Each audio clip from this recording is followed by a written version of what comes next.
Welcome to Washington in Focus. I'm your host, Cole McNeely. Washington in Focus is a production of The Center Square. Go check out all the stories you hear about today and more at thecentersquare.com. Today on Washington in Focus, a Washington senator insists his controversial remarks on parents' rights were taken out of context.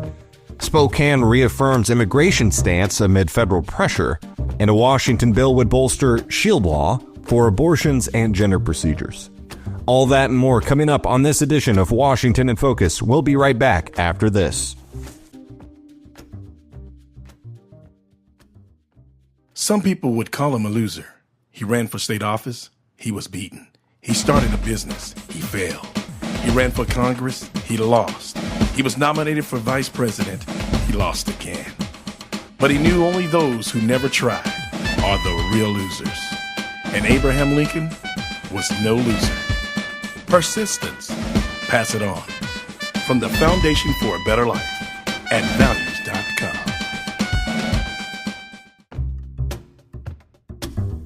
Welcome back to Washington in Focus. I'm your host, Cole McNeely. Washington State Senate Majority Leader Jamie Peterson is standing by comments he made to a Fox News reporter about 13-year-old children making their own healthcare decisions without their parents' knowledge or consent. This created quite the controversy, and Peterson is insisting his comments were taken out of context. With more, here's Eliana Kernodle and the Center Square's Capitol reporter, Carlene Johnson. Carlene, we've been following the conversation around Initiative 2081, commonly called a Parental Bill of Rights, and legislation that would roll back some of those provisions. But for the context of this conversation, could you remind us of kind of the reasoning behind this parental rights initiative? Yeah, absolutely. Initiative 2081, which created the Parental Bill of Rights, was promoted by Let's Go Washington, the group that forwarded ultimately 7 different initiatives to lawmakers, 3 of which were adopted during the 2024 session, one of them being 2081. And the motivation behind it was, disenrollment in Washington public schools. A huge number of parents, even before the pandemic, but certainly during and post-pandemic, pulled their kids out of schools. And a lot of it had to do with the push in Washington public schools for not allowing parents to have a heck of a lot of say in some pretty important mental health care, physical health care decisions for their kids. There were many examples of kids as young as 13 years old seeing a counselor at school and saying, you know, I'm confused about my gender. And then the school, even taking them outside of the building and seeing a medical provider or a counselor to talk about gender confusion and those kinds of issues. And when parents started finding out that, heck, my 13-year-old is, having to or being encouraged to make some of these critical potentially life-altering decisions without me as a parent having any input, knowledge, consent, that was the main motivation behind 2081, and it was signed by about 450,000 people. The petitions it went to lawmakers in 2024. They knew it was going to pass because it had such overwhelming support, and lawmakers ultimately approved it last year, only to come back in the current legislative session and say, there's some issues with it. We want to gut most of it. So then what is Senator Peterson saying that's created so much pushback, and what is he saying now? Yeah, this was crazy. So he had some comments to Fox News last week that went viral when they were reposted by some members of the GOP here in Washington. Fox News was asking him about the Parental Bill of Rights. He's Senate Majority Leader. So they were like, how do you feel about this? Why do you want to undo the Parental Bill of Rights that so many people supported, and even many members of his own party, the Democrats, supported it last year? His comments to Fox News that blew up were, and I'll read you the verbatim. He said, kids over 13 have the complete right to make their own decisions about their mental health care. That was February 5th, that TV interview. He said, parents don't have a right to have notice. They don't have a right to have consent about that. that went crazy, as you can imagine. Washington State has in statute that over the age of 13, a young person basically has bodily autonomy. If a girl at the age of 13 got pregnant, didn't want her parents to know, she can legally go and have an abortion or whatever, consult, without parents' knowledge or consent. And that's in statute. And that is the reason why Democrats are saying they need to come back and gut the Parental Bill of Rights and basically say, okay, since state statute conflicts, they contend, with the Parental Bill of Rights, we need to get those congruent. And in the meantime, we just need to undo this bill because there's confusion, they claim. On the other side, you have Republicans saying there's no confusion. Parents want to know what's going on with their kids and have the right to know. And the schools shouldn't be keeping secrets from them. So where is this legislation at? Yeah, so 5181, which is the Senate bill, there's a House bill as well that's a companion bill, HB 1296. But the Senate bill passed off the Senate floor last week. So it's now in the House, where Republicans who unanimously, oppose it are getting ready for a fight. And I spoke earlier this week with Representative Travis Couture, Republican from Allen, Washington. He sits on the Education Committee that initially heard the House version of this bill to undo the Parents' Bill of Rights. And he is hugely passionate about this. In fact, a couple of times we've spoken about it, he's been nearly moved to tears. And he said, we're not going down without a fight till our last breath on this one. So when this does come to the House floor, Representative Couture and many other members of the House GOP intend to not filibuster, but spend as much time as they can offering amendments to try and undo some of what they say is really damaging legislation.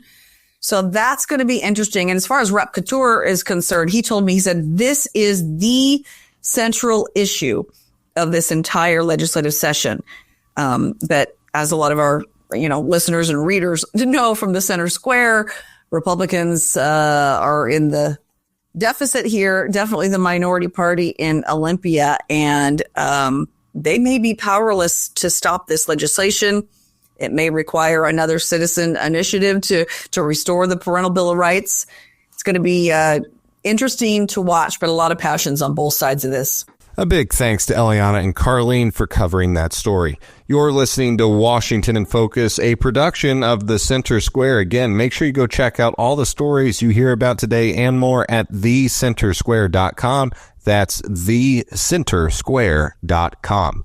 Sticking in the capital of Olympia, a bill introduced in the Washington state legislature this session would bolster an existing law that seeks to shield individuals receiving or providing, quote, protected healthcare services such as abortion or gender reassignment procedures on minors. With more on this, we go back to Eliana Kernodle, and she's with TJ Martinell. TJ, let's start with the background. Tell us about the SHIELD law enacted in 2023 and other legislation on the books that addresses this issue.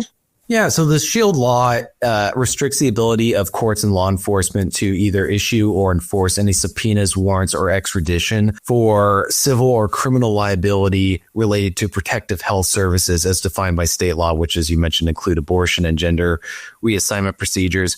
And something to note that's important here is that this includes individuals who are under the age of 18. So this SHIELD law is intended to protect legally people who are coming to our state, Washington state, to have these procedures and medical services performed where it is illegal to do so in the state that they are a resident of. And then there's the other. So going a little back, there was a 1985 state law that allows minors 13 and older to get mental health services without parental notice or consent. But what's happened since then is they've tacked on additional stuff as to what constitutes mental health services. So now it's to the point where they can get gender affirming treatments without parental knowledge or consent.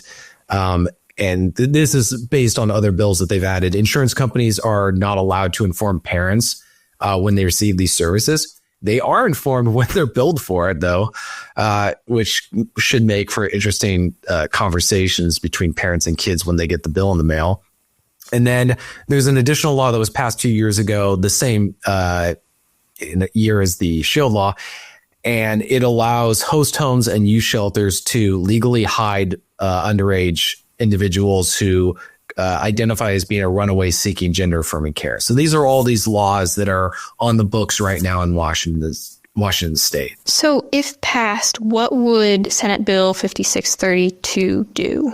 So what it would do is it would tack on additional provisions that further restrict state and local officials from cooperating or providing information related to an out-of-state investigation. So let's say that somebody let's say they made it illegal in Idaho for someone to come to Washington State to have an abortion or gender reassignment procedures for someone under the age of 18 or just for somebody in general. And they were looking into potentially pursuing charges against that person on suspicion that they did so.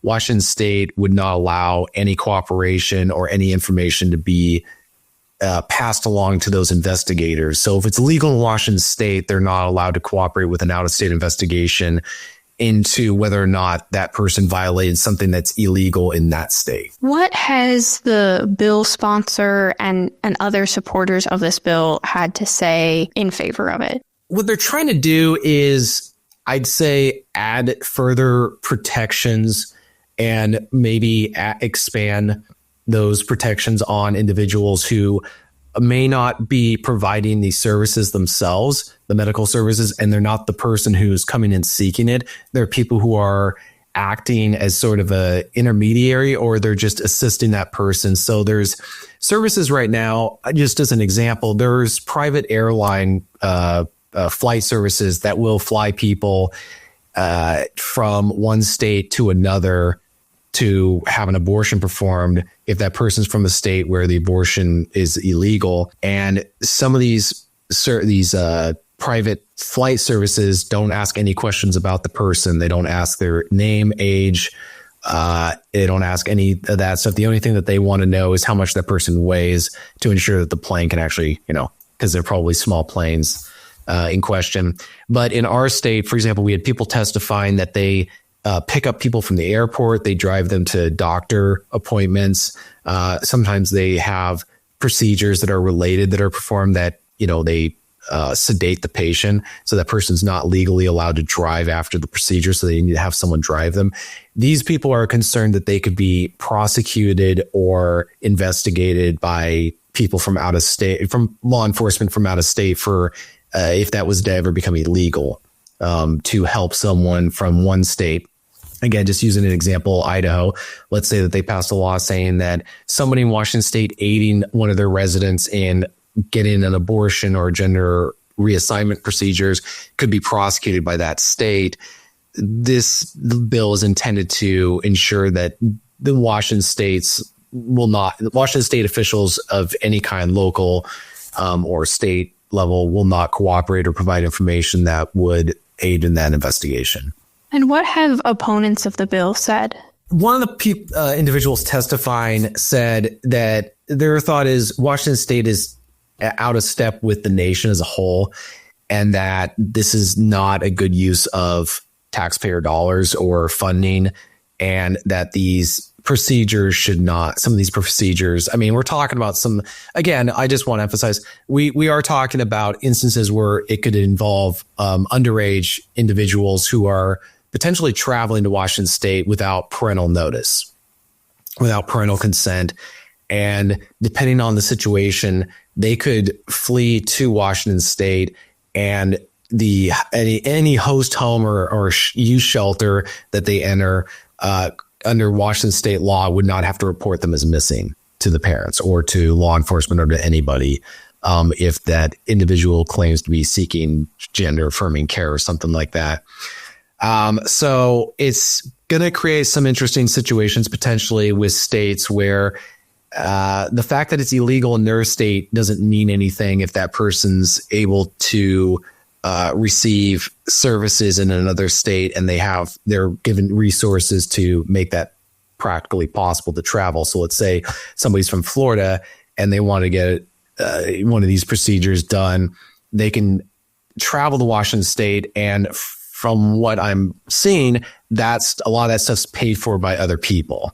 For example, the organization that picks people up from the airport or takes them to doctor appointments is a volunteer organization. So these are people who are volunteering to do this stuff.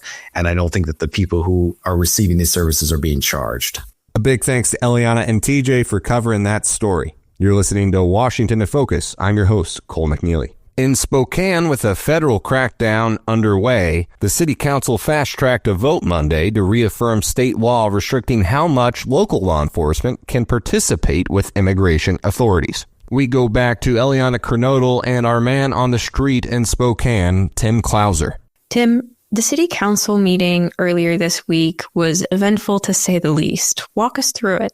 Yeah, so the council amended their Monday meeting agenda just hours before to vote on a resolution that essentially reaffirms state law, and that law is the Keep Washington Working Act. Now, the state legislature passed this in 2019 essentially to respect the dignity of its immigrant population and refugees living in the state. Now, the time when they passed this, I have the data right in front of me. It says that there's roughly 1 million immigrants living in the state at the time, which is about 1 in 7 people.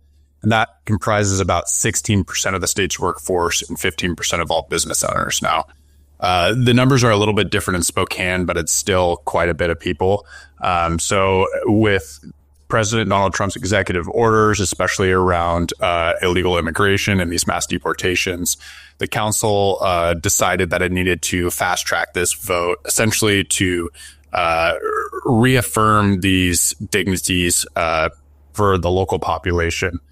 There was some back and forth over whether they should have done this because they weren't supposed to vote until February 24th. So the council's minority was concerned that it was going to limit the amount of people that were able to testify, whether for or against the resolution, which could have been true. But when it came down to it, hundreds of people showed up to that city council meeting with dozens signed up to testify on that item.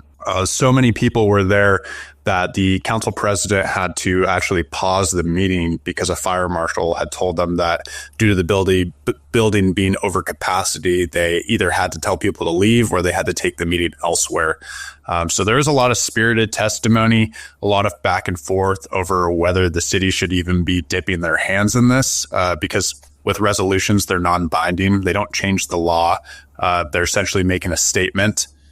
So there was some back and forth between the community and council on this, but they ultimately passed it with a vote of 5-2 with 2 minority members dissenting. Let's get into some of that back and forth. What was some of the testimony offered for and against? A lot of the testimony for was just saying, look, immigration, regardless of its current status, shouldn't be a crime. It focused on instances where people in the Spokane region have been stopped, whether they're legal or not. Now, Washington's Keep Washington Working Act essentially prevents local law enforcement from participating largely with federal immigration authorities. So this means that they can't ask about a person's citizenship, I believe, unless it directly relates to a crime that they've witnessed the person committing. But it also means that ICE and Border Patrol can't come in and ask for the sheriff or the police department's help. The testimony in support of this was saying, look, we shouldn't be putting local resources towards this, especially when a lot of these people are paying taxes in some instances and aren't nefarious criminals. Now, the testimony against it pushed back and said, look, there might be a large majority of these people that aren't criminals, but a small amount are. And they've committed heinous acts and they deserve to be deported for that. Now, there's a lot of back and forth on that and the legitimacy of it. But when it came down to it, the people against the ordinance want the law to be enforced. And whether or not people see illegal immigration as a crime, federally, it is a crime. It's illegal to cross the border. And if you do it more than once, you can be charged with a felony. So whether or not people want to criminalize immigration, there is a criminal aspect to it if you don't do it correctly. And how could this potentially affect some of Spokane's funding? Yeah, so that's a little unclear at this point. Now, Mayor Lisa Brown, she told the council recently that, look, between all of Trump's executive orders at that point in time, it put $48 million at risk in federal funding for the city and its partners. Now, that's at risk. That's not guaranteed. There's a few million that they for sure have lost for the time being, but that's on the table. Now, the U.S. Department of Justice sent out a memo at the beginning of February saying, look, anyone who interferes with federal law enforcement activities shouldn't receive any DOJ funding. Now, the DOJ gives a lot of funding to police departments, sheriffs, and other organizations. So Washington and Spokane isn't essentially interfering with DOJ or federal law enforcement activity with this resolution, as it reaffirms state law and just says that they won't get involved. But the resolution sends a statement, and the council's minority said that. They said, look, ICE doesn't care about our resolution. They're going to come in and do what they want, whether or not we cooperate. They took the statement even further when Councilmember Paul Dillon, he actually showed the memo for everyone to see during the council meeting and ripped it up and called it an empty scare tactic. Now, again, not interfering with federal law enforcement activities, but it does send a statement, and the council split between the minority and the progressive majority on whether or not they want to send that statement. But regardless, that statement was sent. Thank you to Tim and Eliana for covering that story. You're listening to Washington in Focus, a production of the Center Square. Traveling west to Seattle, the fate of 2 levies from Seattle Public Schools will be determined by Seattle voters, amid recent survey results showing that parents of former students were dissatisfied with the quality of the education of their children. With that, we go to Eliana Kernodle and Seattle reporter Spencer Pauley. Spencer, what are the 2 levies in this upcoming election? So the 2 levies set to be voted on in the February 11th election are the Educational Programs and Operations Levy, and you also have the Building Excellence Capital Levy. Both of these levies are expiring this year, with this district saying they are critical for necessary essential funding for school operations. So they were basically saying a lot is on the line here for Seattle voters and for students and families that rely on public schools within the city. How much is it going to cost?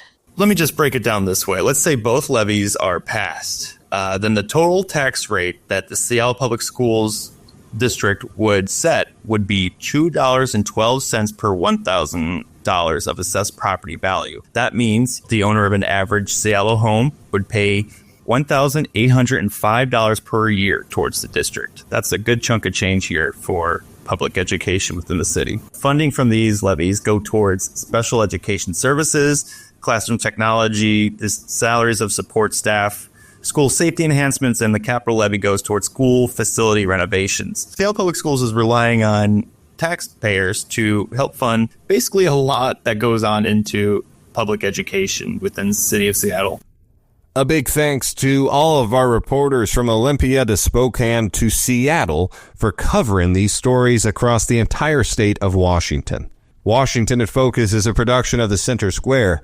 Again, make sure to go to thecentersquare.com, check out these stories, read more stories by these great reporters, and stay up to date with what's happening across the state of Washington. I'm your host, Cole McNeely, and until next time, this has been Washington in Focus.